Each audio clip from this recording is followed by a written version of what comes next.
जो भी आप फैसला करोगे, हम तो उस फैसले की बधाई देने के लिए आपके बीच में आए हैं कि आपकी वार्षिक बैठक आई हुई है और उसमें आप जो फैसले लेते होगे अपने संगठन के हित में, अच्छी बात है। और मैं तो ये, क्योंकि भारतीय जनता पार्टी के ऐसे संगठन से जुड़ा हुआ व्यक्ति हूँ जो हम इस बैठकों में विश्वास रखते हैं।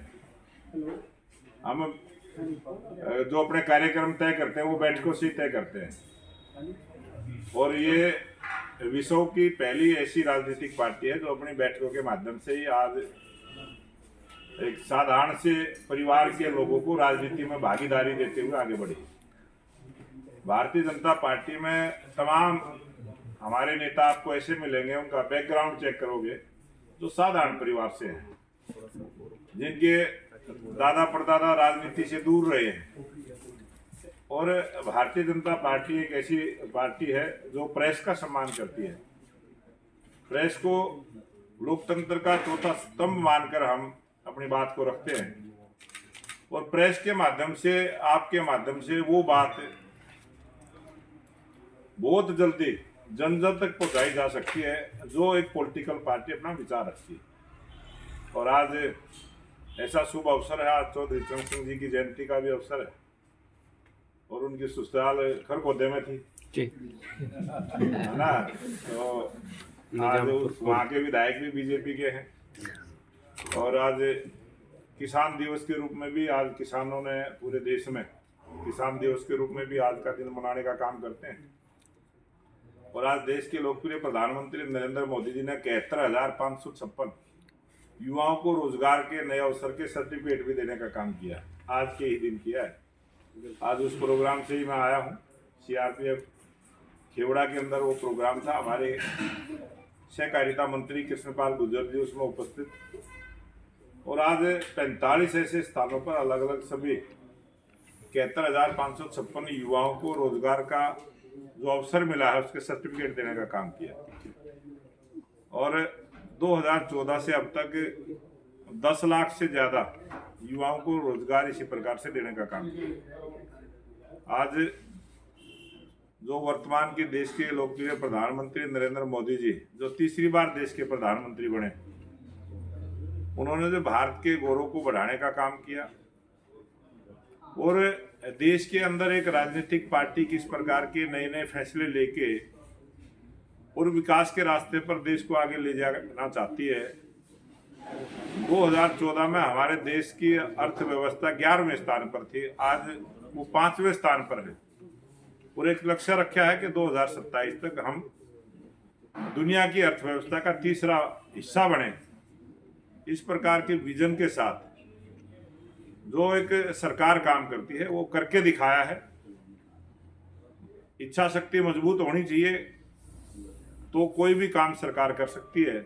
और आज देश की संसद में आपने जो पिछला घटनाक्रम भी देखा है, जो कांग्रेस पार्टी राष्ट्रपिता महात्मा गांधी के आदर्शों पर चलने वाली अपने आप को मानती थी, राष्ट्रपिता महात्मा गांधी जी ने जो अहिंसा के रास्ते का पाठ पूरी दुनिया को सिखाने का प्रयास किया कि हिंसात्मक आंदोलन करके भी देश को आज़ादी मिल सकती है। इस प्रकार का पाठ जो राष्ट्रपिता महात्मा गांधी ने पूरी दुनिया को सिखाने का काम किया, और जो पार्टी राष्ट्रपिता महात्मा गांधी के नाम लेकर राजनीति करती रही, उन्हीं के नेताओं के द्वारा किस प्रकार का हिंसा का जो वातावरण लोकसभा के उस मंदिर में देखने को मिला है, ये बड़ी चिंता का विषय है। कांग्रेस पार्टी ने लोकतंत्र के मंदिर में जिस प्रकार की हिंसा की कार्रवाई की है, सांसदों को धक्का देना, फिर सांसदों को चोट लगना, ये काला अध्याय कांग्रेस के नेताओं ने रचने का काम किया है। और कांग्रेस के नेता समय समय पर बहुत बार पिछले लोकसभा चुनाव में आपने देखा होगा किस प्रकार से भारतीय जनता पार्टी पर एक आरोप लगाया, और संविधान की किताब को हाथ में लेकर आरोप लगाया, अनेक मंचों से आरोप लगाया कि 400 पार का जो नारा है, ये अगर बीजेपी जीत के आई तो ये संविधान के साथ खिलवाड़ करने का काम करेंगे। ये भ्रामक प्रचार किया, झूठ बोलने का काम किया। और जब राहुल गांधी जी अमेरिका में गए, अमेरिका में वो बात जो पेट का पनाह जीभ होती है, ये हमने बचपन से सुनी है अपने बुजुर्गों से कहावत। वो चरितार्थ हुई, वो साबित हुई। अमेरिका में प्रेस के सामने, मीडिया के सामने उन्होंने बोला कि जब कांग्रेस पार्टी सत्ता में आएगी तो एसटी, एससी और ओबीसी समाज के आरक्षण के खत्म करने का काम करेंगे, पुनर्विचार करेंगे, और उसका जवाब आज तक नहीं दे पाए। और वो आरोप लगाते हैं भारतीय जनता पार्टी पे। तो कांग्रेस पार्टी की जो असलियत है वो देश के गृह मंत्री अमित शाह जी ने, जो अभी लोकसभा का सेशन चला उसमें देश के गृह मंत्री अमित शाह जी ने बखूबी तारीख के साथ सिलसिलेवार तरीके से जो कांग्रेस पार्टी ने संविधान का अपमान करने का काम किया, संविधान के निर्माता बाबा भीमराव अंबेडकर जी के जिस प्रकार से कांग्रेस पार्टी का व्यवहार रहा, चाहे उसमें सेंट्रल हॉल में तस्वीर लगाने की बात आई तो जवाहरलाल नेहरू ने उसका विरोध किया। जब भी भारत रत्न देने की बात आई तो कांग्रेस पार्टी ने उसका विरोध किया। और कांग्रेस पार्टी ने अनेक बार संविधान के साथ छेड़छाड़ की है। वो सारी चीजें जब हमारे देश के गृह मंत्री अमित शाह जी ने संसद में रखी हैं, उससे बौखलाहट में ये सारी कांग्रेस की गतिविधियां हुई हैं। और जो भारत की जनता ने और हरियाणा की जनता ने भी जो वोट की चोट कांग्रेस के दी थी, उस चोट को वो सहन नहीं कर पाए हैं, बौखलाहट में। इस प्रकार से आज कांग्रेस नेतृत्वहीन है, दिशाविहीन है, नेताविहीन है। और कांग्रेस से मुक्त भारत का जो नारा भारतीय जनता पार्टी ने दिया था, मुझे लगता है इनके कारनामों के कारण से वो बहुत जल्दी पूरा होगा। और जिस प्रकार से हरियाणा में तीसरी बार भारतीय जनता पार्टी की सरकार बनी है, मुझे पूरा विश्वास है कि जब भी अब चुनाव आने वाले हैं हरियाणा में भी, निकाय के चुनाव आएंगे, नगर पालिका के आएंगे, नगर परिषद के आएंगे, आज डबल इंजन की सरकार हमारे लोकप्रिय मुख्यमंत्री नायब सिंह सैनी के नेतृत्व में चल रही है। और आने वाले समय में देखेंगे ट्रिपल इंजन की सरकार भारतीय जनता पार्टी जब निकाय के चुनाव होंगे वहां भी जीत के आएगी। और हरियाणा में ट्रिपल इंजन की सरकार चलेगी और 3 गुना गति के साथ हरियाणा में विकास के काम होंगे। विकास की दृष्टि से हरियाणा 1 नंबर का प्रदेश बने, इस काम में हमारे लोकप्रिय मुख्यमंत्री नायब सैनी जी जुड़े हैं।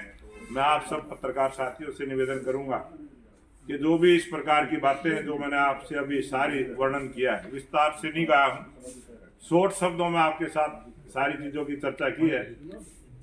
सरकार की बहुत सारी ऐसी जन कल्याण की योजनाएं आई हैं जो हमारा चुनाव का संकल्प पत्र था, हमने उसको भी पूरा करने का काम शुरू किया है। चाहे उसमें रोजगार देने की बात थी, चाहे सरकारी हॉस्पिटलों में डायलिसिस और इलाज की सुविधा मुफ्त देने की बात थी, चाहे गरीब लोगों को मकान और प्लाट देने की बात थी, जितने भी वायदे हमने किए थे, खेत नर्सरी बनाने की बात थी, किसानों को फसलों के उचित मूल्य देने का नोटिफिकेशन भी 24 फसलों का, जो कांग्रेस पार्टी के लोग आरोप लगाते थे कि 10 फसलों के नाम गिना दे, अभी 24 फसलों का नोटिफिकेशन जारी किया है। तो मैं आपके माध्यम से कहना चाहूँगा कांग्रेस पार्टी के लोग उन फसलों के नाम याद कर ले जो हमने देने का काम किया है।